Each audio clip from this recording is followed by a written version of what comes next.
punto we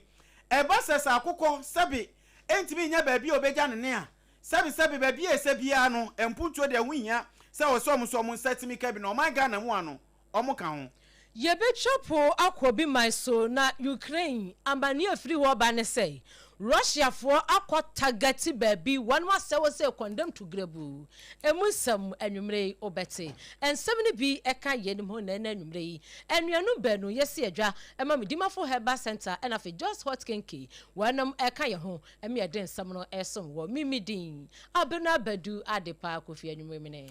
nana opon checheku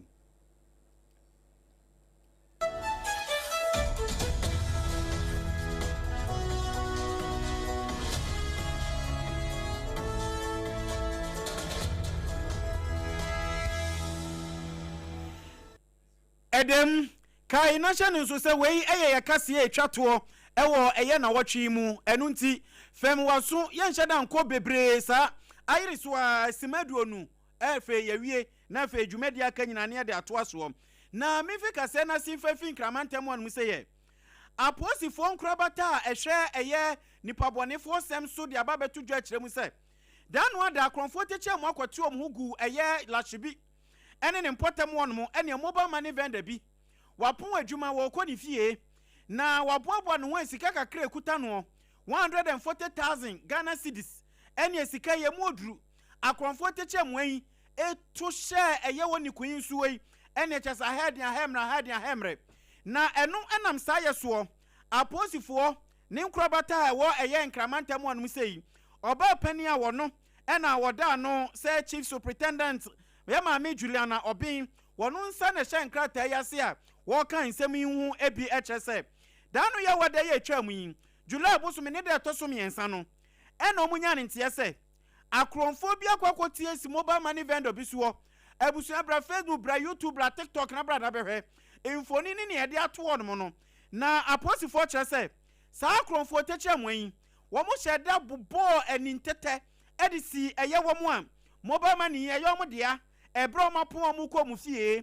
ewo no mu nkonkote a etuo kasa afeka omutimu no ekirei tai apai enimu de windscreen bebia papai echense yi Chuck Norris ene afezu broma movie na enika ehu efenso awreho na eno enam sa yeso ema akronfo yi wo mu setimi kan sika wei eyeso mu di dwane na ewo no na timamufo de bi nso ema mu ye ha come and see eno mu so Omu bon wodin sane etuom ene ne eka akrofo teche mu ane baako so omu dwane moto na omu tisu o enti e kan ne sa na otofem no abusua man never is nipa ansahwe wator mumu ene wawu ama na baba ya wrowsem na baako kan wo de odi nkruma fa ne namu ameka sei aposifo de ho nkomobo e de ababetu dwa na muntie aposifo se ebro mu nsaka eye krofo teche mu baako yi omunya eye AK47 etuo ibie ena sa etuo na etuo enye dede no pisitil eno so mo saka bie ena afensu pokura no wo mo saka sika 140,000 eno so wo mo di edidwane he aposifo nhwehwemu o maye e de ababetu dwa chemu se eye niama ni chese sika o munye di fro mo nchen ene afensu akode na busuemu odu etuo baako 255 francs echen se broman wo si people so akwakoto movie na eno enam so apart from sika o monsanso sensa ka anyan no wo munya eye Samsung mobile phone yibie ene eno so wo mo fa de kan ho koye ene niema ka de bia keka ho ene eja o mo fa yo mo de kan o mo dwane yen na enhwehwemu aposifo ye abrante baako ye friend Innocent Elimuwa Akachuku wo hwe na wo Nigeria ni wanya fishi aduana nsia 46 years ena afa nso aposifo po mo de o mo setimika eye AK47 makoma ko enu ena afenso pisitil mienu eka hu bi achese ni nyina no aposifo nsa aka na enkrato no ni omode sanso ne chese wo moda so dan timamufo se bi abambo nsam de mo hwe na mo mra ommoa ni awadwane no timamufo de betima akire sanse yakase ne wadwa ono anonim ne wote ebio enkramantem aposifo de atodwa chemu se wo betima boa me yensa kasa akronfo ya wadwane eyade no so omo ho abasobo edema nemom ne wato nanan mo nsiado ne de abusua omo de no akwakoto eye enkran aposifo ayaresa bia mo kire baby asabi nipa wu e de no kwose no eho e na omde no makwakose a wo mo hwa aboa man hwehwemu sonko etimi akoso War and some from no Driver and Vehicle Licensing Authority, ye try one tia fra one DVLA. Ejumekwe empenifo na ebo amanie. Wamusu wamo ate afei wamo hunu bi. Ese adehia wonu mutwa hyan ewo my Ghana mu a. Wanu eba ho ebe renew wanu enkrata efa wamo ahyan ho brene brano no. Amanfo bi ete internet ne so a yedupi wanu na chese fraud no. Ya fraud bi. Wanu si die tie nie. Obi ho no obi ho se ya send link bi se bia WhatsApp ana we use abonsa link bi aba na direct say efi DVLA enti boso oboso a prompt bi beba wasen an DVLA ye ma discount enti no fine bi ewo mu a ewo se utumitua ebi mu ahyase akura wa ma tuatua ne ade a wo ma mo mani ana ho wo mu ni WhatsApp no so hwe fraud fo we no wo mani ate wo mu sanyi obi a na wo WhatsApp no so enti no mu amodi aya no wo ma mo SMS enti ube hu ande se wo ma mo SMS a wo mu kire mu se free DVLA akache ni nia no na ebi mu nso ahyase ya se press we ni yete amafo esika DVLA fo ebo amane say se wuhu sa link no a wo mo srada emoso esan se enfri one mu akache eya wo mu internet no so a wo mo fraud amamfo ni bia na wo mu di sa abonefo sam no na afei se SMS bi so eba wo phone no so a huni se enya one mu akache no wo mo ema discount bia wo mu kire mu se fine bia eka ho entini yama ye ni na ho DVLA adwumako no ese wo mo edi dwuma wo mo official payment platform no eso no one mu kire mu se edaso remain same ghana.gov.gh eno no your official website ya na one platform one eyusuo na afei se ebia opese overcity a DVLAs one official website no ubebo DVLA eno nyina ye in small letters na chese nketwa D ketwa V ketwa L ketwa A ketwa na uwi a wabo dot na wabo G ketwa O ketwa V ketwa na wasan abo dot na wabo G ketwa na wasan abo H na chese dvla.gov.gh ni nyina in small letters na overcity one website no am en hyehyeye bia efa washan ya na sa wonom eho a wo madwuma wo ye ho no ubehu ni nyina akenkan na wa ma wani ana ho a obi bebu kom se pen na wono wode wo hu akwakosi abrosan na de oda so ebutu patam wonom ka kire adehye nyina esem DVLA egusu a wonom erimeni na wo mo aye adwumason ede asom yen entinya so ye ma ye ni na ho se ebia nyame ya dom na wode wutimi di wo mo efrado amanfo yi wudi bi ntantano na wonsa eso no ana wo kire no a nearest police station home wo dia kwa na DVLA adwuma bia wo mo office eben wo no wobetimi ama wo mo aso ate ebio nso se wankasa no upenkyerechire mu bia na se wontimi enko wo mo website no so ana wo de woni number bia wo befra wonum kirem se bia ya wo no ben wo mo office a eno so eben wo no wokọ ho akwaje nkyerechire mu na wo bi antena baabi emu amfa so abusuya yemfi DVLA na yenko ya asante mantem de ekopie mu no na eba obaidu na so afo no anohwe ehumasuan nsem so yewura honorable Haruna Idrusu wode na wode afutu akwade ama vice chancellor se ka trom se ehu benya se amamra a ehwe ebua masuapon ahoro etimi epem ko anim no wo mo hwe no mo mamani enkoso ye pa wode nsem ikotu dwa ebra no mo si adankora foforo we ni na ye 200 bed capacity hostel a o mo si edama eye Krantima hostel suapon ye friend Wisconsin International University College ne nkrabata wo ye Kumase ne de no ebra soafo kopie mu honom no ena odi tudwa chem se aban ya yakasa ye ndisi aban omani eko ahumasuan ho pa aban no wo hyehyɛ bebre a wo hyehyɛ ahwɛ aboa ma ahumasuan ho nso etimi apem akonanim o kire mu sei I trust that President Mahama is doing his utmost best in terms of governance. We have improved the governance of our institutions of higher learning. As I stand here, Minister for Education, I don't interfere with the council of any university and how the council supports the management of the institution. So to those councils that are learning management, they should desist from that conduct. They don't have my policy support. We expect the universities to be run effectively by council councils and management. And we expect that the relationship between council and management will be one of collegiate atmosphere, that there is respect of council to management for the good of those institutions. We yera Haruna Idrusu swafo no anoshe yehuma suansam so ana yete ye na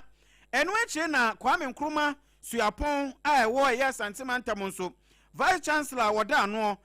Professor Rita Akosua Dixon wono so kasaye efa suapon a efre no Wisconsin University senior suapon no ebon homodin. So many years, the Kwame Nkrumah University of Science and Technology, we have mentored this fantastic institution. And every day when we have had cause to reflect on this journey that we have walked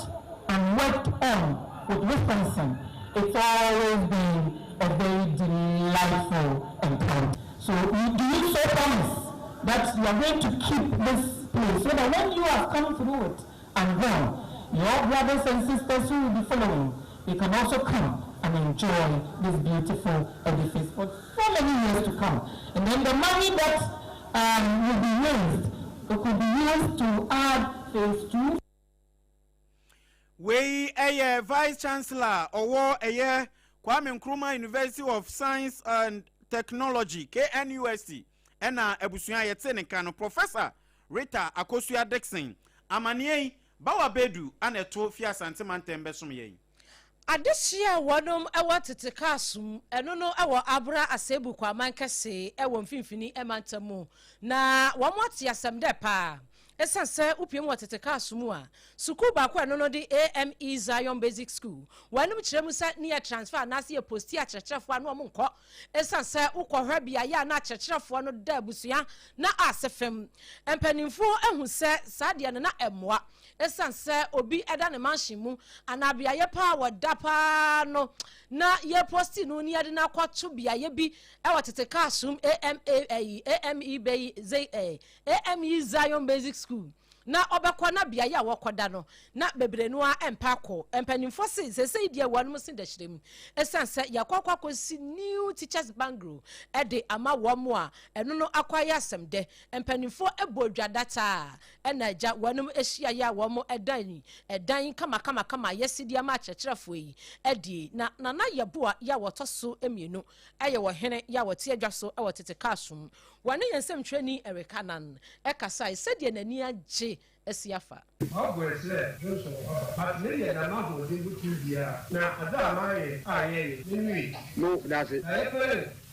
kasum aw yetiti obi adenya edwuma aye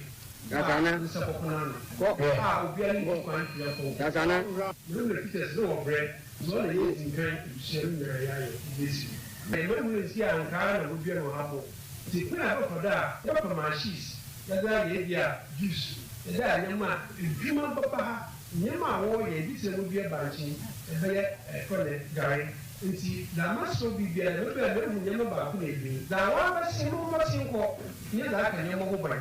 ana fiti wo ye na mo de se won se da wo ye nti wo ka se ndia mo nti man ki matiti wo ba ka bia no se man wo so ko mo na man nti Ohina wakasa yei eye ohimpon wa wono wati adwaso e watetekasum wa abrase ebu kwa mankese na na yebua ya wotosum yenu ne kasa no achi no Owura James Godfred Aban ye headmaster ya wono order tetekasum AME Zion Basic School no ano wono so waka ne nsam kakra kire mu sade wono kura wa bre ansakura na mienu bi beka no mo machade na wono nya teachers bangro idie echichi ni bencheye obi a opekura je transfer e fa bra tetekasum eba ha be ya infi awotwini ma ya fado no ze na oya ahomtu yi enti no ye de advice de to oye nana ye bo okodo e bi enyim oba infi abien yare no ono so wanda do na nde me yehunu teacher biara ewo aboa asebu kwa mankasi district ma ehwe efri de bibia wo no onye yi botuma ba aboa tetekas mom no de tisia edan oye free anya za wo je ukapel anasim kwampu teachers a wombe school na de no dubotwa oye ohena nkasa no oye free dani siesie ni ahunizi no obeye wona sudi ona na so bi da be chewo kwa wode e den itumi siesie de chima bi ba wa ni tumi siesie ye ni Tibre Kasaya Watia Tetekasum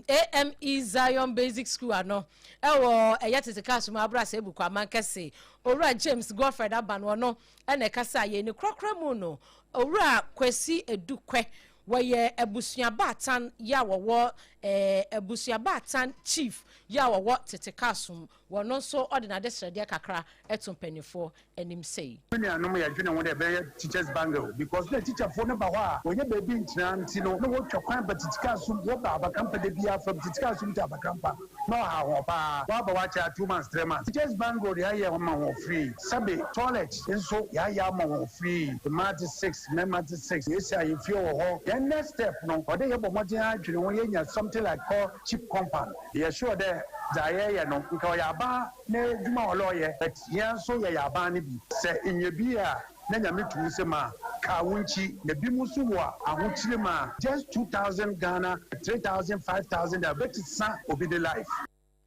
Bibia etumi akoso ewo ho enti no opanyi okasa ye edi Owura Kwesi Edukwe wono eye ebusuabatan ehene ewo eyetetekasum abro asebu kwamankese mfimfini emantemu ensemi nyina no yensem treni Eric Anan ye otonkra mfimfini mantamu esom yen ene kutire ebae na ebusue yi entete abetwa asua ye mababi su enti yemfa sede ni nyina ema medima for Herbal Center Dr. Tamuda sese yade no bia ya kwahye bia yesrew yehwehwem ni yakwakoyi no apie na yasawo yade ema ho ato wachinchina bre mesro yade bia no stroke ye nwadweye afese che yade diabetes no sisi yade die mu oden mesro yade bia akọ na Dr. Tamda so emfata mo ento yade no so infertility no ema ne mema nyina obema mu baby ngenga atomo na so na mo so masom adwemo yade no wo kiremu sei gise de wawu ana de waseye woda so tinkwam na hometwe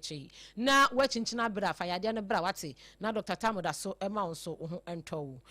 ubehu wo machira kwan ewo enkran ha se pokwase mayora kumase ebuokwa agogo oni agogo government school no ene din hwa animu 0244774282 0244774282 ana 0500727215 just what kenki eyeto Ghana cedis pe ebusu obedi dokono moton emu ede enkafono mu dokono awudie no enya hode wom yellow corn de mpeni bia enti no aya no wafra yen ne de dokono ni bia brew mo amoton kra dokono no enensuo no eto wuntimi na mu nkopa bro nto yesero ya twa abra so se hu fra yen ni afa dokono ma 3 cedis na so ton 7 cedis ana 5 cedis just what kenki dwumade bia nso woda ya de bebrew ama wode asom wa hoho 3 Ghana cedis pe just what kenki won kran do me ya ne commercial bank no ya wona chipe na behu yan fra 0256 068832 0256 068832 nyuma kwada uma na wote ensem dede yanto nsem no so won nsem foforo abusuan yanto akase no so na ya kawo say ya nam Facebook YouTube TikTok ana face tete anoma de na enom say ya X no ewo nyina ya age ye home na wo na yema ye honya ha na yenkopia mu ewo eye achease ewo eye Offenso South District mu amani efia ya santimantem brone amebo so yi ababeto dwa ekire mu say kuro ye frɛ no achease ewo eye Offenso South District ewo ya santimantem mu wo mo kyerɛ sɛ wiase no kuro no nie empuntuo de ya ade a ɛho akɔ atwe de amom papa omusi ne etwa mo nso krampo ni sɛ nipa wo kuro a ye frɛ na chease wo no omododo wo krampo no bɛyɛ ahamienu 200 ene kakra bi ɛka eden kwala kro mo nyim ne apemfo ka ho a wo mu nyina no omododo no na ne aba beto dwa kyerɛ mu sɛ nipa wo mu nɔso enuane efiri kuro no mo no ma ɛba santimantem ebinmu nsaktimi kɔma no abusua ɛkye akoso ajapo manwom ɛdɔso papa nanso ne nyina nkamfu ano wobɛkom no empunto yade bi ɛkama ntsempanifu ayom adwene ɛde efiri omo so ne entie mo kasa ne kyerɛ sɛ wo mo bɛsrɛ ɛkwan nye bibie no ma ɛkɔso yedi ma wo mo suku baako nso krampo ebi ni komu krom ho enti nkwada o mafa suku eso mani so so mpɛ so mo bɔbra epim kɔ anim no ɛdwo mo nante kwantentintin free ɛyɛ ebra ɛkɔpem ɛyɛ atakrom ɛnyɛ kwantempa enti abusua omo de adesɛde de to abanim sra ban sa ban hwɛ na o ma mɛyɛ omomoa awo kan ya ye ble wa nyambuta afa na obetena moto sukura na edi obefa obetena moto su abokwa akodu nyama fata kura abekwa akodu hɔ na wa hwe ye kwa na akwabafo na firi wiyam ana nkwala ne su ko school so a nsuo ni nti amanketwa na omuntumi nkɔ nsuo ni yira omuntumi nkɔ ya hawa ye wo mi ya hawo nyina ye yakwan school ana yensu ene hia school na 70 ama empanyifo ne de omo nyini kaka mkwa bia monsu ya ana ataase nse ayesa na nkwala na omanya 4 years 5 wei eye timamufu a ewo eye achiase ana yete se omde omakosem edi tudwa no abusia ye tuhwa se okodi ebresem ne semo jabuma kopiem obi man so na yankɔ Russia na arehosem a efri Russia ba ne se one say Ukraine for ababa besebia ye bia no ede St Petersburg na eno no Russia northwest arehosemi akwakwa yasem kase person say wo hwa bia ye no a one Ukraine for no ko bombe say ho no a wo mu kirem say eho pa na Russia one generate one sika kase no efri ya akwakwa ya arehosem pa na ena no